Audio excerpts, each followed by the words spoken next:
Good morning or afternoon. Sorry for the delay, but we are ready to go. Uh, Thank you for joining us at the National Endowment for Financial Education for the sixth webinar in our Financial Education Innovation and Impact Summit webinar series. My name is Greg Morgan, Senior Manager of Communications. Couple housekeeping items. All attendees will be on mute for the presentation, and we will have a question and answer session near the end. If you'd like to submit a question, please use the Q&A button and we will get to as many questions as we can. We are just weeks away from our 2024 Financial Education Innovation and Impact Summit. We hope to see you all there, and registration does close soon. And if you haven't done so yet, please confirm your attendance by August 30th.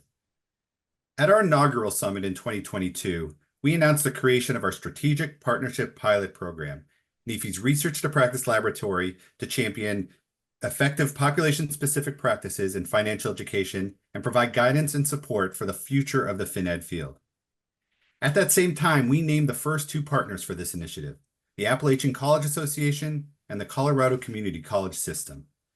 Over the past 18 months, NEFE has committed funding and expertise to help initiate, cultivate, and support financial education implementations for these two distinct higher education populations. Today's webinar will be a discussion about how the process has gone to date, from the planning to the implementation phases, from milestones to pain points. All this will be a preview of the breakout session that will be held at our 2024 Summit, where we'll share a lot more in the way of quantitative results.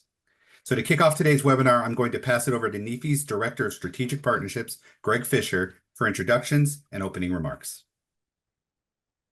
Thank you for that. Pleasure to be here with everyone today. A little difficulty on my side as my alternator in my car went out this morning, but that didn't stop me. Was able to get into the office despite that. But as Greg Morgan said, I'm the Director of Strategic Partnerships for NEFE, and it is my responsibility to oversee our Research to Practice laboratory. Now, this new initiative is newer for NEFE. We started this 2 years ago when we announced it at the summit. And when we had this initiative, it was under this premise that we know financial education works. We have the research to back that up, but it doesn't work for everyone. So that was the premise we went in to really create partnerships and really expand the field of financial education to understand what we can do better as a field to improve financial education and ensure that diverse populations are having their needs met. So with that rationale, we went in searching for this first iteration, looking in the higher education space. And we focused on the Appalachian region and the community college space. In the Appalachian region in particular, you deal with a population which is much more of a first-generation population. A lot of these students come from more limited means, and you're also dealing with, at times, places within that area that are disenfranchised from the larger financial system. So we thought this was a good area to focus on, bringing in financial education to understand what we could do better for a first-generation college population. The other aspect that we then looked at was the community college side. Now, you could look at any state, and they're going to share a lot of similar characteristics in some respect when you're looking at the entire system. In general, how it was described to us when we had initial meetings is community college populations are on the move, that this is a population who is generally older. I believe the median age for Colorado in particular is 26 years old, but they are part-time students, they're part-time workers. Many of these individuals as well have families and have family responsibilities tied to that. A lot of them too it's a higher minority population. So what we needed to do is really to understand when you have these individuals who are trying to better themselves and taking these higher education opportunities, how do we connect financial education and make sure it's accessible to them moving forward? That way they can get the knowledge they need in their personal lives to really lead their best financial lives as well. So that's the premise we went in with. We have been working with this for now about 2 years. We're in different stages with these different partnerships, as well as we have an external evaluator who is really helping us assess the impact of these programs on these populations as well.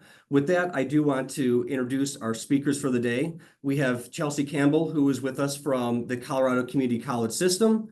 We have Beth Rushing, who is the CEO of the Appalachian College Association, And then we have Andrew McDonald, who is a senior manager at ICF and is part of our team working the research aspect of this. We want to give each of our participants today a chance to talk a little bit more about their entity and what they represent and what they are doing in particular at their institution around financial education. Because what is being implemented at the Colorado Community College system is not the same as what is being implemented at the Appalachian College Association and through the colleges of that partnership. So with that, I'm going to first turn it over to Chelsea. And with Chelsea has been the one responsible managing the financial education curriculum and the development on the Colorado Skills Institute, which is the online learning platform that's accessible to all community colleges within their system. Chelsea is also overseeing the efforts of the 9 community colleges that have elected to supplement that online financial education course and provide on-campus based opportunities for students to engage as well. So Chelsea, the floor is yours. Great. Thank you, Greg. Yes, so I am Chelsea Campbell. I am the Financial Education Program Manager with the Colorado Community College System. I guided the creation of our microcredential and am assisting the colleges with creating or enhancing their individual financial education programming.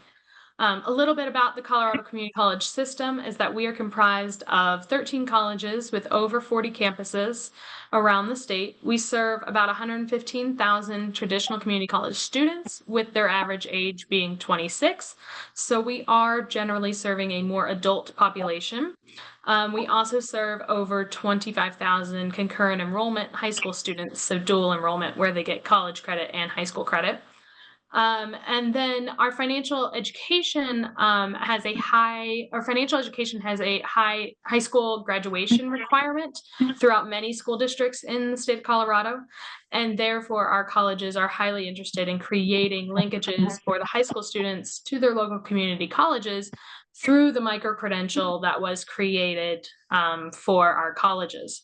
The micro-credential is online, self-paced, and asynchronous. It is that is to benefit our adult learners and to make sure that it fits their schedule. We are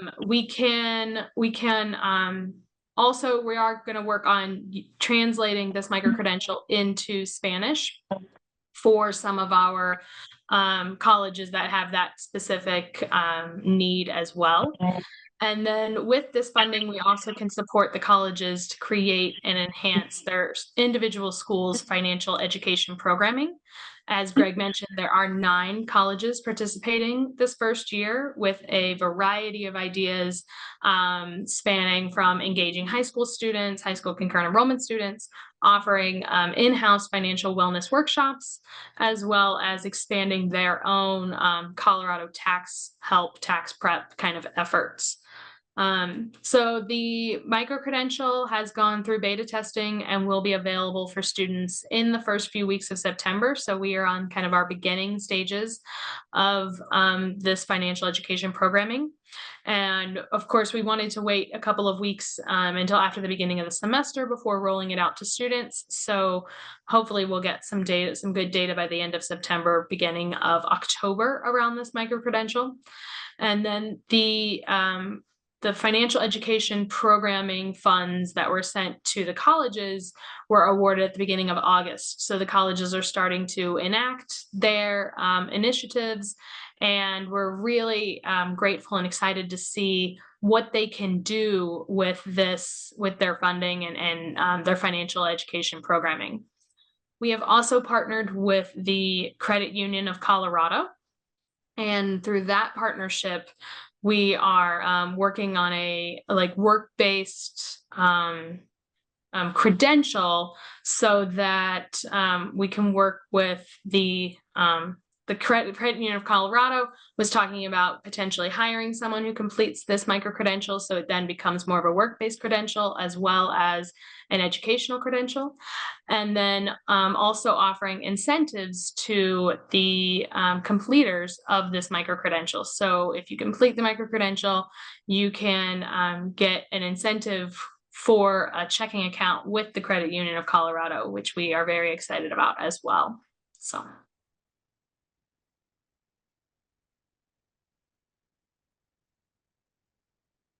Oh, Greg, you're on mute. You would think we would know how to do Zoom after so many years of this. No, but thank you, Chelsea, for that background and everything. And I'm glad you brought up the Spanish translation that we're working on to make sure that we don't have language barriers around it. I guess one thing that jumped in my mind as well is one of the community colleges from Fort Morgan is actually looking as well to be able to offer it in Somali, because they have so many Somali immigrants and refugees up in that area of Northeast Colorado. So we're making sure that language is not going to be a barrier for someone to understand how to be able to engage and access financial education. With that, I do want to transition over to Beth Rushing, who is the CEO of the Appalachian College Association. Beth's efforts have been integral to really identify and engage the leadership in the Appalachian colleges of their consortium to get them on board with this population study. She and her team, specifically Sarah Parham, who have been really important in leading this effort to organize the program management at these colleges, including facilitating that data collection that's integral to this study. So with that, Beth, I'll turn it over to you. Great, thank you. I'm happy to be here and happy to talk about this incredible program.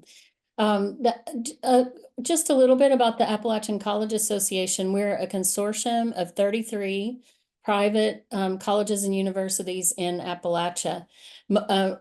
They're small. Our median student population at our schools is just over 1,000. But collectively, we serve over 75,000 students.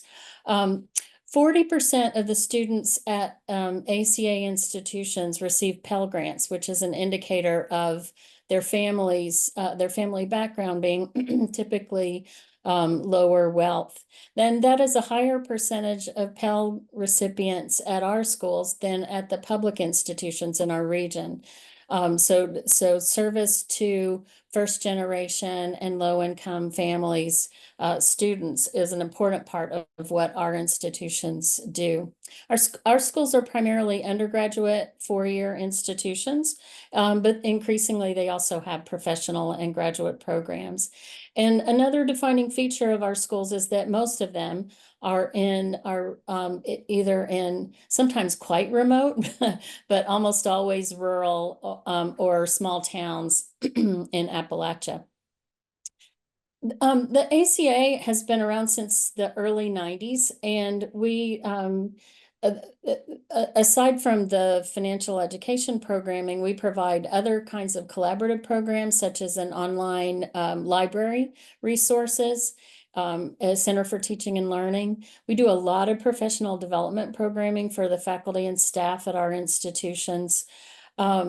And then another thing that we're really proud of, and that I think underlies the strength of the partnership program with NEFE, is the peer networks that we provide. So I mentioned how small our schools are. Frequently, a faculty member or a staff member might be the only one in their field at their institution. So there's, at a larger place, you have other people who know a little bit about what you do, and our folks typically, oftentimes don't. So it's important for our consortium to provide that peer network.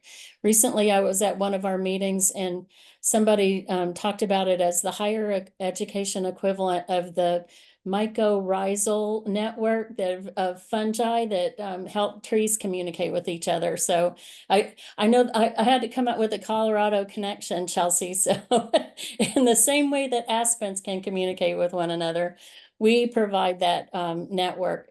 That's the last time I'm going to compare our faculty and staff to mushrooms. But anyway, it is an important, those peer networks are really important.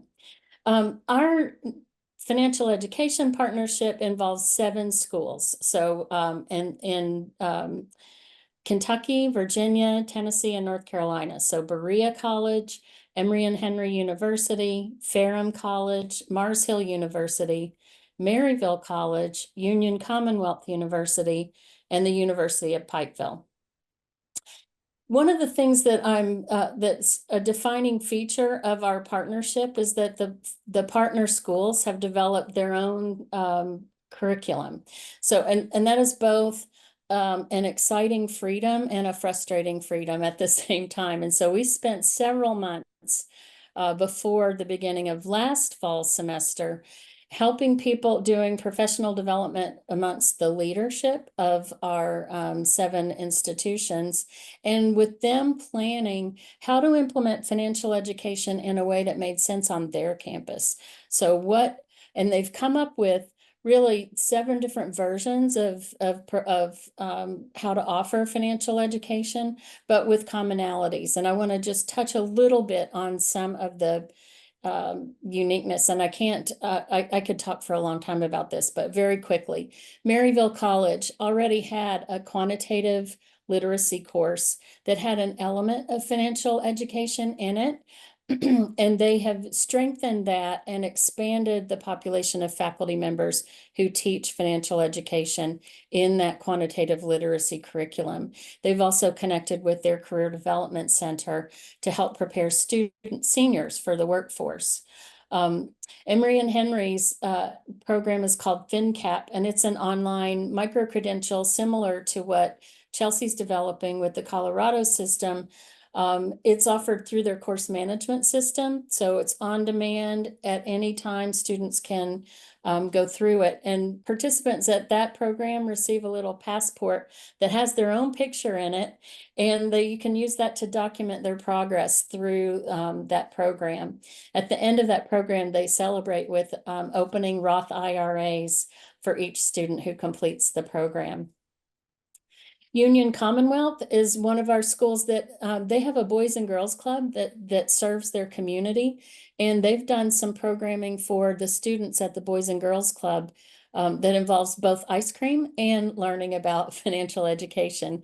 And that programming has also extended to the Boys and Girls Club's parents as well. So you can see then that the programming depends on what the campus culture and curriculum that was already in place at these institutions. But the other thing that's really special about the program that we've established at the ACA is that there's also some commonalities. So that then there's been a lot of sharing across our 7 schools. Some of the commonalities are in terms of the courses that have been developed that have offered financial well-being. There's been a lot of sharing of resources and tools for those courses. In addition, when Mars Hill started with a peer-to-mentor program, that has spread to, I think now all of our other schools have said, oh yeah, that sounds like a good idea, and have learned from what Mars Hill learned. And Mars Hill has 10 peer mentors, or had 10 last year, and they were hoping to add some more for this year. Lots of co-curricular events and sharing resources for those. And then just those commonalities have included things like when one school, Emory and Henry, started a scavenger hunt with piggy banks, hiding piggy banks all over campus. And I think some other schools have picked up on that. So we've learned from one another in our partnership network. And one of the things I'm really proud of is the way that the program managers on each campus have really learned from each other and shared really great ideas. I'm looking forward. I'm excited about what we've done so far, and I'm really looking forward to seeing what more gets developed in the coming year. We're just beginning this fall semester, and programming is already in place, and there's a lot of excitement on our campuses about what's coming in this FinEd space. I remembered to unmute myself this time. Beth, I think the one thing that jumped out too, when you mentioned the example there of Union Commonwealth engaging in the broader community, I think this is something we heard from these colleges as well, that, yeah, they want to focus on their students. Their students need this information, that they've never really had access to it before. But these colleges being placed within the Appalachian region, they represent a larger community around them. So they were also like, our community can use this as well. So you have some very active efforts happening to really make sure this isn't just for the students on their campus. They want to make sure that they're providing this education and access to the larger community that surrounds them, which is great. Yeah, absolutely. So the last person I want to introduce here, we had a little tech issue, but we got through it, thankfully. We have Andrew McDonnell on the phone with us here as he works with ICF. So ICF is our external evaluator, really helping us to make that determination of what works, what doesn't work when it comes to designing effective programming for these specific populations. So Andrew's been there setting up since the beginning with ourselves, what to do and how to gather that data, creating survey designs, which has been very helpful. With that, I'm going to turn it over to Andrew. And Andrew, just so you know, we got your slide deck up. It's so everyone can see what you're presenting on. Thanks, Greg. Can everyone hear me? Is it coming Yeah, through? I just muted myself, but yes, we can hear you. You're good to go. Okay, phew. That's great. And I can actually see now we're doing some back end things. I'm sharing screen with my colleague who is in the webinar, so we're making it work. And sorry about the confusion there. I don't see, maybe it's for the best if people don't see my face, but I did put on a nicer shirt for this, all for naught. But anyway, yeah, so thank you, Greg, and thank you, Beth and Chelsea. We're super excited to be partnering with you all on the evaluation and really trying to make sure we're documenting all the great things that are going on and then also learning from them, both in terms of what is the impact, and then also what lessons can we learn from implementation. And we're doing it on an ongoing basis so that we, are regularly trying to take what we're learning and communicating it so that it's not just one giant report at the end, but it's an ongoing process and thought partnership where we're, checking in about how things are going. So, as Greg mentioned, we're with ICF. ICF is an independent research and evaluation firm. We're based in Reston, Virginia. We're a pretty large firm, and we have done a lot of work on financial education and financial well-being, and so we're very excited to be involved in providing this impartial assessment of both the program implementation and the outcomes. So we're looking at essentially two broad research questions through our evaluation. So we're looking at to what extent did financial education activities impact students' financial knowledge, financial skills, financial wellness, well-being. And then we're also looking at to what extent are students satisfied with their experiences and why or why not. So we're looking at both, again, implementation and outcome evaluations. We are using a quasi-experimental design for the study. So that means basically we're comparing the outcomes between program participants and then non-participants who are as similar as possible to those who are in the program, except for the fact that they're not participating. So as we'll talk about some more, it's a little bit tricky in both partnerships just because of the way the program is set up and who's participating and who's not. So at ACA, we recruited a comparison group from students on campuses that are not among the 7 that are participating in the partnership, but they're within ACA, so they're in similar contexts. And then at CCCS, our comparison group is going to consist of students who register for the micro-credential, but that don't actually complete it. So that because at CCCS, it's going to be available to everybody in the system. So that's how we're establishing that comparison group. And the reason for that is just so that we can, we might hypothesize that for some college students, there would be increases, for example, in their financial knowledge from the beginning to the end of the year. So we want to compare to students who are in the program increases any more, for example, than other students who are also in college going through the same life changes, but are not participating in the programs. And that'll let us draw more inferences about what might be causing those differences.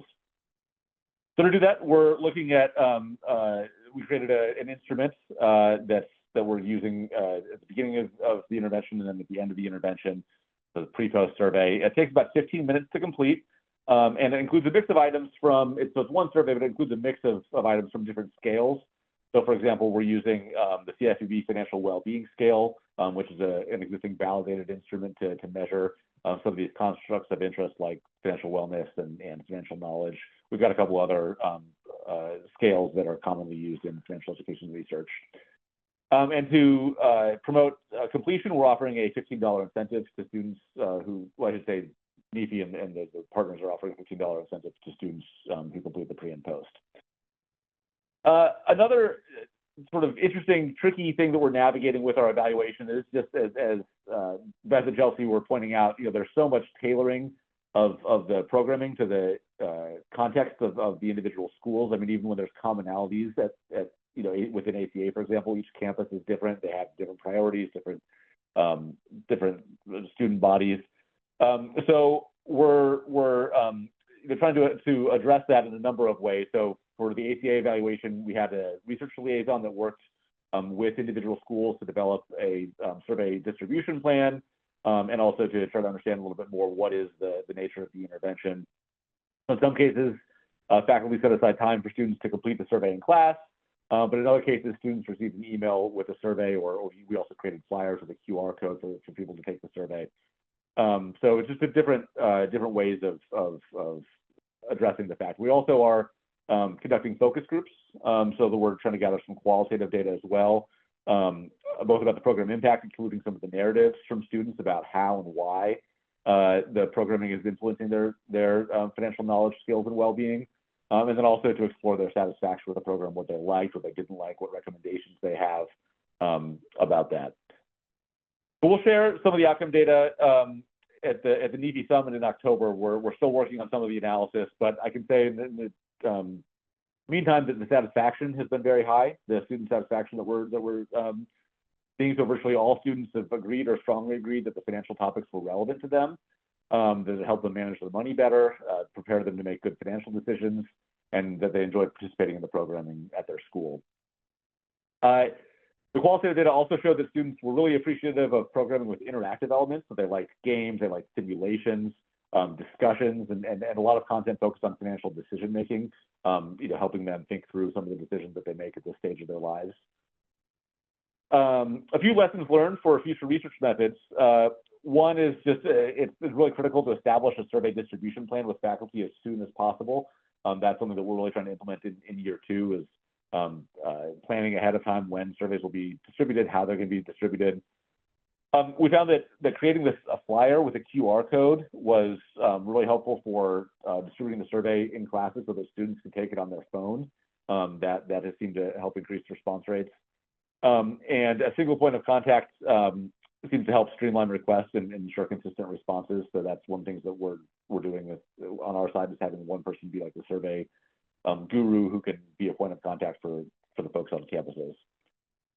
And then finally, lessons learned for future programming. These are just emerging lessons. Again, we're just wrapping up our first year of the evaluation, but some of the emerging lessons are, like I said, students really appreciate the interactive elements, especially in ways that they can apply content to their daily lives. So again, this is like simulations and discussions that are tailored to their context. Students also said that they place a great deal of value on flexibility, so they like the opportunity to do things online and in person or choose between those two. And we also heard from some international students that there's a desire for more financial education tailored to their unique situation as international students in the U.S. So even things like how to handle taxes on income earned in the U.S. is a real desire that they don't find alternatives, or they don't see that information out there. So that's just sort of a preview of a lot of stuff. We've been learning a lot, and really excited to share more at the summit. All right, appreciate that, Andrew. Thank you for that synopsis. And I also appreciate that you had a few pieces of actionable advice that I think for some people on this webinar might be good. You mentioned in particular that QR code is really, really successful to make sure people had access to the evaluation in that survey. So I think knowing things like that, and we've learned this as we've gone through this process internally here at NEFE as well as at the colleges, I think is helpful for others to hear that as well. So there were a few things I did want to make sure I touch base on. These partnerships are still ongoing, that we are still in the process of doing them, that we have 2.5-year partnerships. And we, with the ACA, we have different timelines too. So the ACA has completed one full academic year. Really with CCCS, the curriculum is now built. It is rolling out to students basically within a few weeks here as well. So that implementation phase is really just starting. So we're going to continue gathering more data on this over the next year as well. But Andrew referenced it. We have the interim report coming out here as ICF is working on crunching those numbers, that with the ACA, with the Appalachian colleges, we'll be able to see what those results are and share that out at the NEFE Summit, which will be really intriguing for all of us to do. What I do want to do, I know Greg Morgan put a message there in the chat that if you have questions, please put them in there. I have a few of my own that I do want to ask each of our panelists, and then I do want to turn it over to whatever questions you have for them. Andrew, since you went last, I guess I'll start with you. So I know setting up the evaluation design for the Appalachian colleges was a particular challenge since we had 7 different colleges, and we gave them wide latitude to implement a program that was unique to their college to meet the needs of their students. I know when we first met with this, I felt like you and a few of your ICF colleagues were kind of like twitching your eye at me, understandably. So I'm curious, could you tell us a little bit more? How did ICF tackle that challenge to ensure results could be considered collectively and not just individually by institution?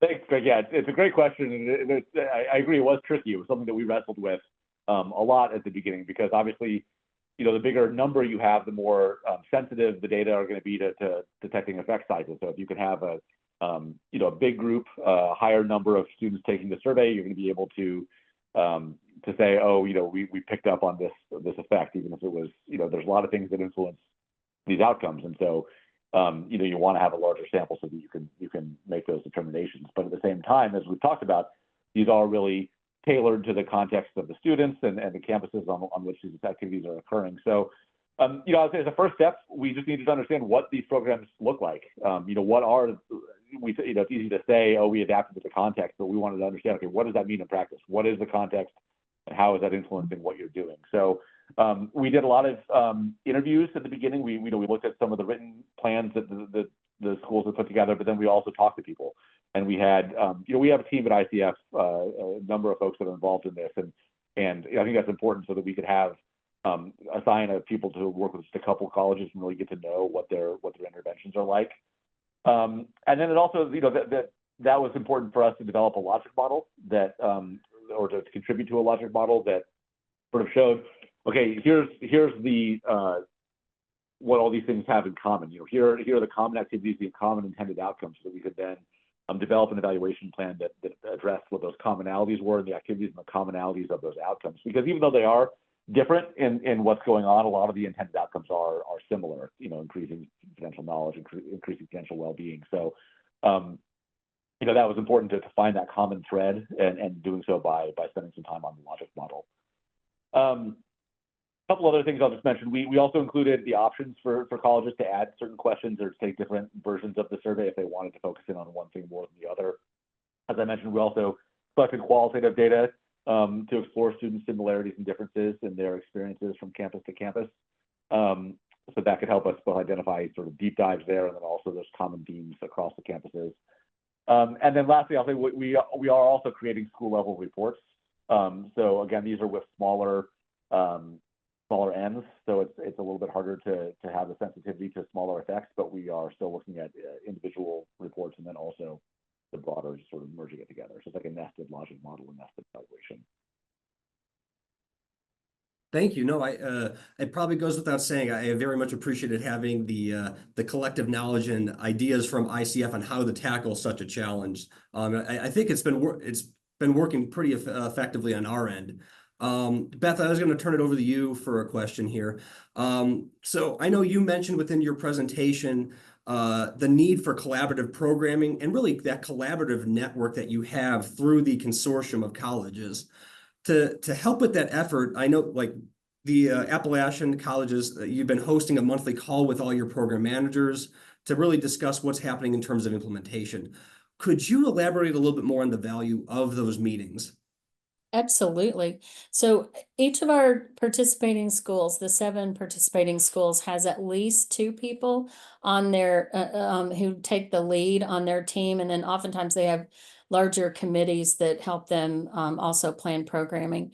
But we started meeting with them in January before we convened, before their programming started in that fall semester of and it's been crucial to the success of these programs.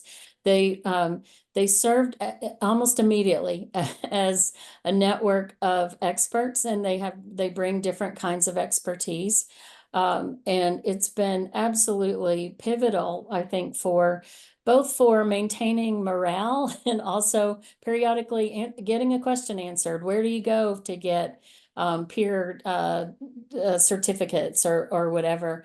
My favorite example is if anybody who's been involved in higher education space knows that student engagement is a challenge post-COVID, and keeping students and getting their attention, getting them to programs is a huge issue on every college campus. Last December, at one of our monthly meetings, people were lamenting that, attendance was dropping off, or, students were not quite as engaged as they wanted them to be. And one of our partner program managers at Mars Hill said, "That's my whole job," and because she worked in student affairs. And so we booked her for our January meeting, and we booked the January meeting earlier in the semester than maybe we would have. And she gave us all a lesson on student engagement. What do you do?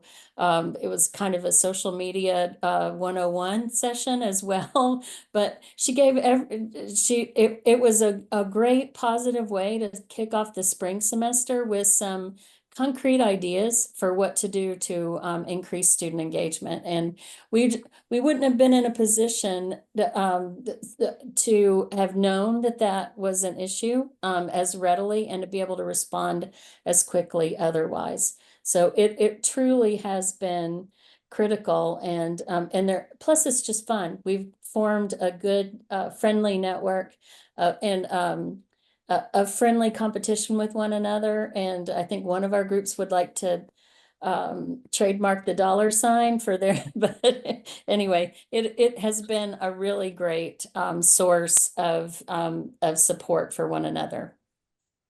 And I participate in those meetings as well, and 100% agree. I've learned so much as well, just from how to do campus programming should I ever have a existential crisis and shift careers. But it's been very helpful to learn like what works in on the fly type of deal. And I've appreciated those meetings from my perspective.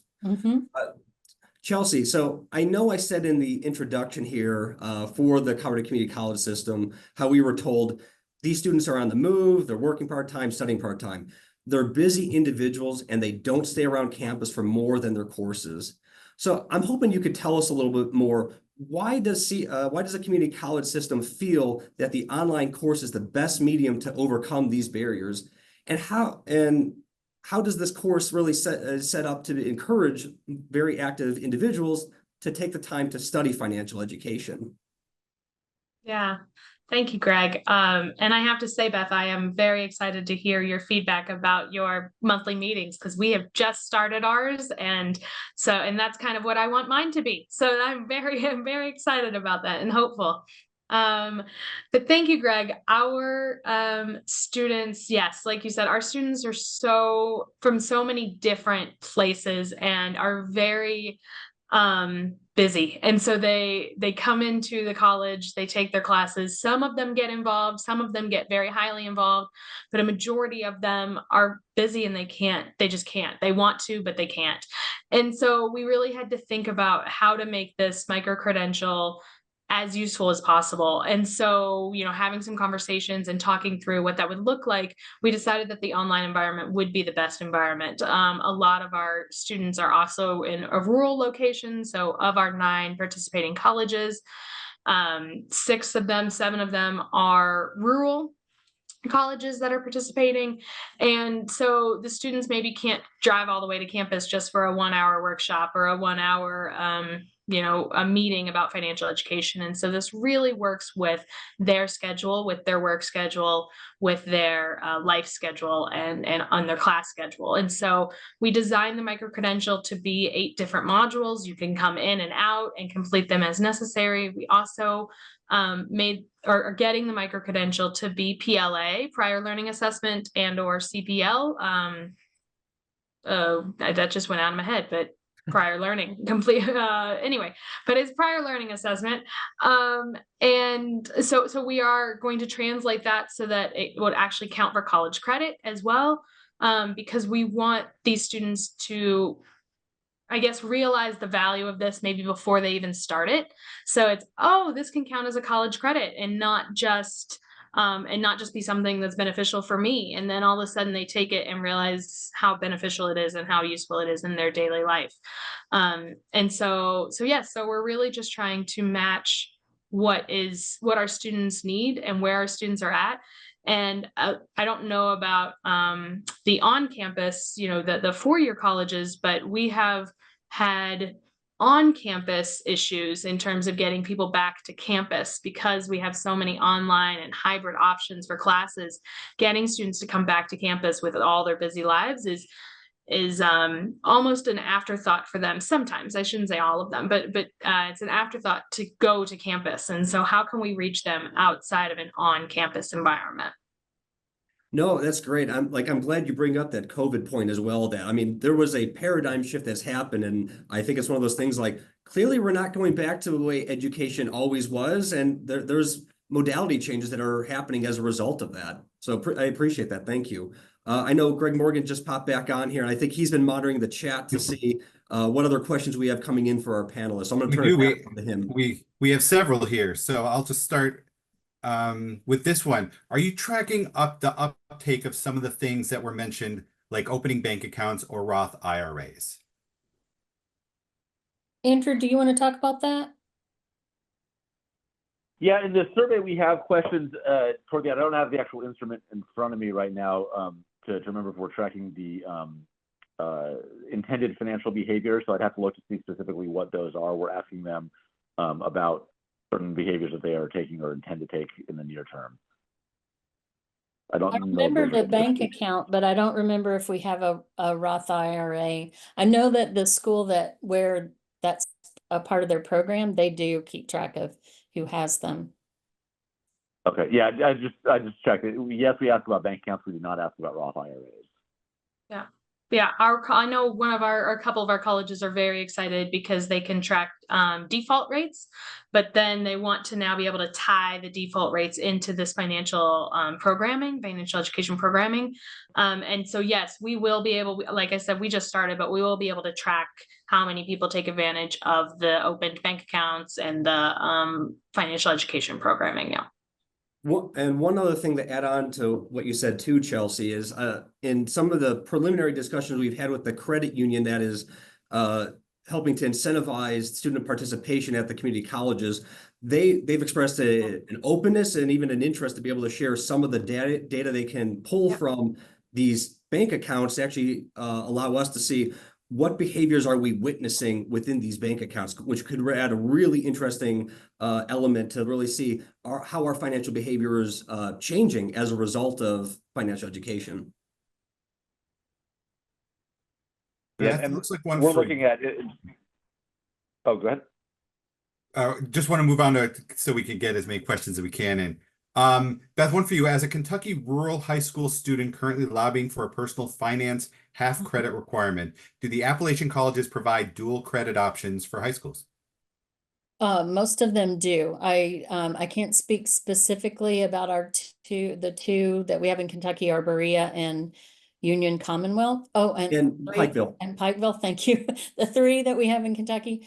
But most of our schools do offer dual credit. What I don't know is whether the financial well-being courses are available for dual credit. And but I would encourage you, if one of your dual credit options is one of those schools, to reach out. And then I'd also be happy to help suss that out. Some of the credit courses are at the higher level, and oftentimes those are not available to dual credit students. But good for you for lobbying for a personal finance course. All right. Beyond high schools and colleges, is attention and research being considered relative to the broader population, and particularly to lower income households and rural communities? Yeah, we definitely have our rural colleges asking that question, if they can use this funding to go beyond just the high school or the college student. So we're in conversations about that, but then how can we, and of course, from the college perspective, we say, well, how can we get them to enroll in something and then they can be students? But yeah, I mean, I think Beth, you might have mentioned that there is some outreach to the community as well as not just the student itself. I think especially a number of our schools through their peer mentor program are also thinking about how they can do outreach in the community. And so for instance, there's a national tax preparation program called VITA and so there have been some discussions about kind of a financial education equivalent of providing financial education to different populations in the community. I know that's an important issue for a number of our schools, and it's good work. I mean, it's good outreach, as Chelsea mentioned as well. Yeah, and I guess to add on to that, because I know part of this question was asking about the research component with that additional outreach. We're not currently collecting on that. We really, for this population study, we're just focusing on those higher education populations we detailed. I think one of the learnings we've had is just in some of these cases, these colleges are integral and ingrained within the fabric of that community. And perhaps there's more that we need to do in terms of how we can engage or how we can even study what the broader implications could be in that type of setting. So not currently collecting it, but it's obviously one of those things that has popped up as we've had this exploration, just seeing just how important these colleges can be to their town or to their city. So Greg, we left the one that's probably on a lot of people's mind, so this is a good last one to end on. Do you anticipate taking on additional strategic partnerships in the future? And if so, what would be the timeline and man. Yes. I probably want more of an answer than that one. So this is an ongoing discussion. I mean, one of the other things that kind of falls within the partnership lane that we are currently actively working on with here at NEFE is this a collaborative research between myself, our policy and advocacy team, and our research team to conduct a return on investment study for K-12 education mandates, because we know there's a lot of movement, there's a lot of interest in that area. So over the next basically year, we're going to actually be working with different state partners that have mandates or that don't have mandates to understand what is that implication, what is that return that you get by instituting financial education mandates in the K-12 education space. We might look at more programmatic partnerships as well in the future. We don't have anything lined up right now. Sorry, no fun announcement coming at the NEFE Summit like we did 2 years ago. But this is something that's a kind of active, ongoing process that we will continue to explore.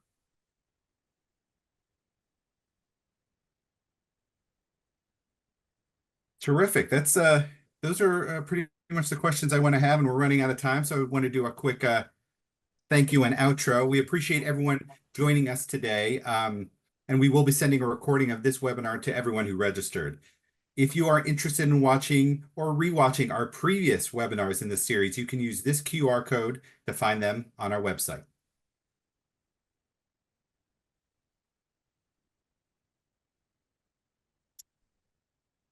As I said earlier, our Financial Education, Innovation, and Impact Summit is October 8th through 10th in Denver.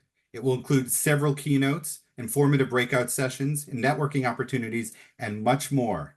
You can register by using the QR code here or going to financialeducationsummit.com. Again, that's financialeducationsummit, all one word, .com.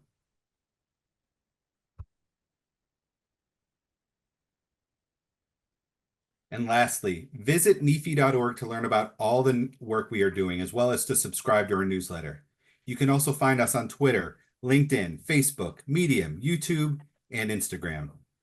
Thanks again, and have a great day.